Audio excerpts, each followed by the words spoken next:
थी अपना Walmart interview experience. सो Walmart interview experience में क्या हुआ था कि हमारे पास एक टेस्ट आई थी, वो डेयर टू कंप्लीट एक साइट है, वहाँ पे मैं एक टेस्ट दी थी।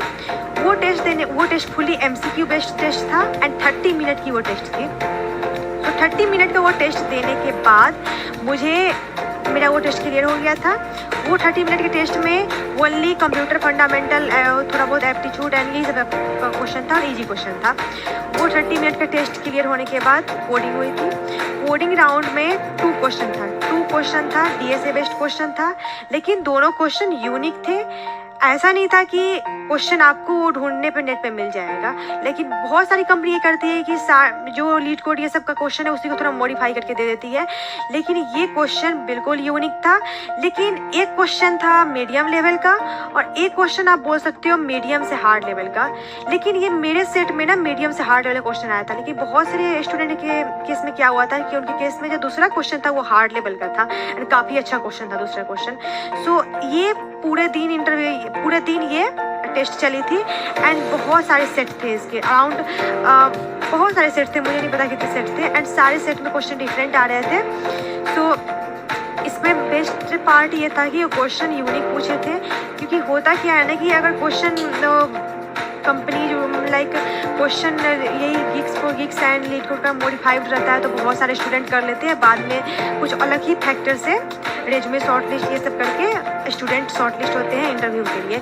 लेकिन जब क्वेश्चन यूनिक होता है तो क्या होता है कि जो डिजर्विंग स्टूडेंट है वही क्वेश्चन को सॉल्व कर पाते हैं एंड इससे कंपटीशन थोड़ा बढ़ जाता है। बहुत कम स्टूडेंट जा पाते हैं नेक्स्ट लेवल में, बहुत सारे स्टूडेंट से क्वेश्चन सॉल्व नहीं हो पाता है। सो ये मुझे बेस्ट पार्ट लगती है किसी भी कंपनी का, अगर वो कंपनी यूनिक क्वेश्चन पूछती है तो। सो क्वेश्चन यूनिक था। सो ये राउंड मेरा क्लियर हो गया था। इस राउंड को क्लियर करने के बाद मुझे अपना रेज्यूमे ये सब सबमिट करना पड़ा एंड इसके बहुत दिन बाद बहुत सारे स्टूडेंट का तो जस्ट कुछ दिन के बाद इंटरव्यू शेड्यूल हो गया था, लेकिन मेरा बहुत लेट इंटरव्यू शेड्यूल हुआ था। सो इंटरव्यू शेड्यूल होने के बाद ये भी 1 डे प्रोसेस था। बेस्ट पार्ट यहाँ का ये भी था कि ये 1 डे प्रोसेस था एंड काफ़ी अच्छा था। इंटरव्यू यहाँ पे बहुत ही ऑर्गेनाइज्ड वे से काम चल रही थी। ऊबर में क्या था ना कि वो भी 1 डे प्रोसेस था, लेकिन उतना आई कांट से बट उतना ऑर्गेनाइज्ड नहीं था। लेकिन वॉलमार्ट का काफ़ी ऑर्गेनाइज्ड वे से इंटरव्यू चल रही थी। सो यहाँ पे क्या हुआ था कि फर्स्ट राउंड हुआ था। फर्स्ट राउंड में मेरे से क्या पूछा गया था, fully subject question UPS, DBMS, computer network and UPS का काफ़ी अच्छा कॉन्सेप्ट, काफ़ी अच्छे से UPS से मेरे से बहुत सारे क्वेश्चन पूछे गए थे। स्टैटिक कुछ भी स्टैटिक डिक्लेयर करते हैं क्लास में तो क्या उसका बिना ऑब्जेक्ट क्रिएट किए हुए उसे बाहर एक्सेस कर सकते हैं, नहीं कर सकते हैं, ये सब काफ़ी यूनिक था। ट्राई कैच में रिटर्न कैसे यूज करते हैं, ये सब मुझे बहुत ही ज़्यादा, मैं एग्जैक्ट क्वेश्चन बताने से कोई फ़ायदा नहीं है क्योंकि सबसे यूनिक क्वेश्चन पूछे गए थे।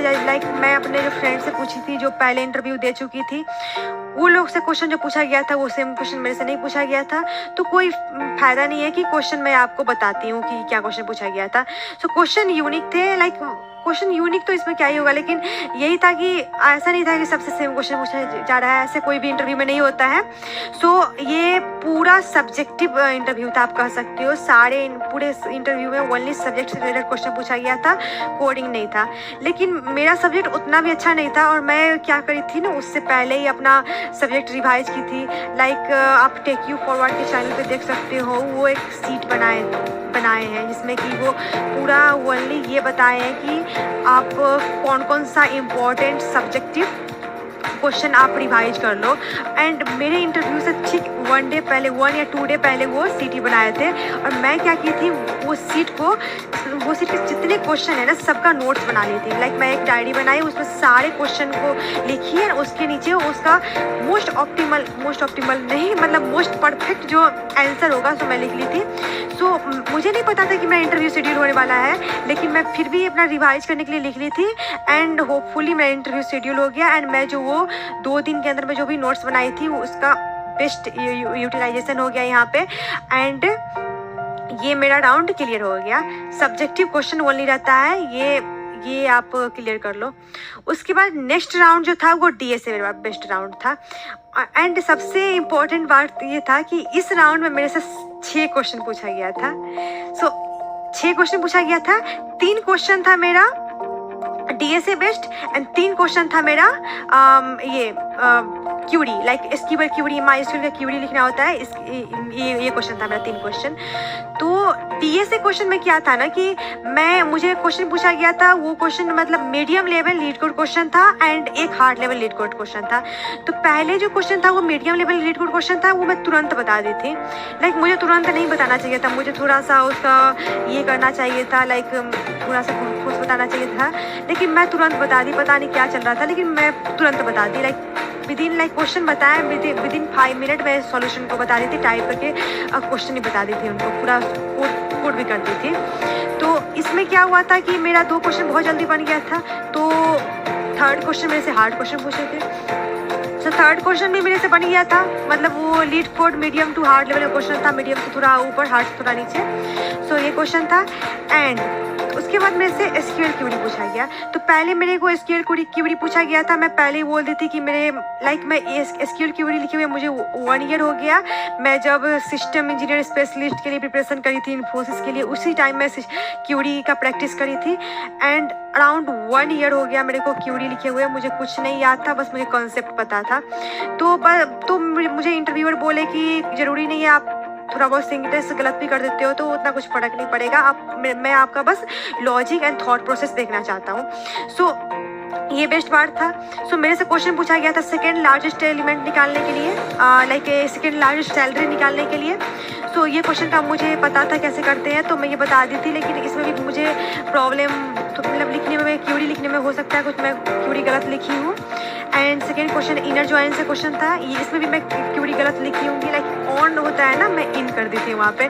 तो बाद में मुझे पता चला था कि क्यूरी गलत लिखी हूँ, लेकिन मेरा लॉजिक सही था, थॉट प्रोसेस सही था, बट बस क्यूरी में बस ऑन इन मतलब बस थोड़ा बस प्रॉब्लम था। लाइक मेरा वो एक तरह से बोला जाए तो ये सही था मेरा।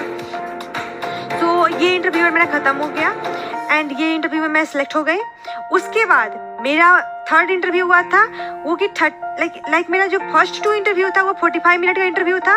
लाइक फर्स्ट इंटरव्यू भी 45 मिनट का था, सेकेंड इंटरव्यू भी 45 मिनट था, लेकिन मेरा जो थर्ड इंटरव्यू था वो था HR राउंड और आप कह सकते हो मैनेजरियल राउंड। इसमें मेरे से 30 मिनट का मेरा इंटरव्यू था, लेकिन ये मेरा इंटरव्यू 35 to 40 मिनट चल गया था। सो ये इंटरव्यू में क्या मेरे से HR रिलेटेड क्वेश्चन पूछा गया था। सो मैं पहला ऐसा HR राउंड दी हूँ जहाँ पे मेरे से HR रिलेटेड क्वेश्चन नहीं पूछा गया था, लेकिन बहुत सारे मेरे फ्रेंड हैं उनसे HR रिलेटेड क्वेश्चन पूछा गया था। HR related question like where do you see yourself in 5 year and how do you see, like ये सब टाइप का क्वेश्चन होता है ना, आप टीम में कैसे वर्क करोगे, ये सब क्वेश्चन जो होता है, ये सब टाइप का क्वेश्चन मेरे से नहीं पूछा गया था। तो मेरे से क्वेश्चन क्या पूछा गया था, तो मेरा पूरा क्वेश्चन रिवॉल्व कर रहा था मेरे इंटर्नशिप एक्सपीरियंस के, लाइक इंटर्नशिप में क्या काम करी हूँ एंड मेरे प्रोजेक्ट से रिलेटेड एंड मेरा पूरा रेज्यूमे में मैं जो भी लिखी हुई थी, लाइक सबसे मेरे से 1-2 क्वेश्चन मेरे जो इंटरव्यूअर थे वो पूछ ही लिए थे।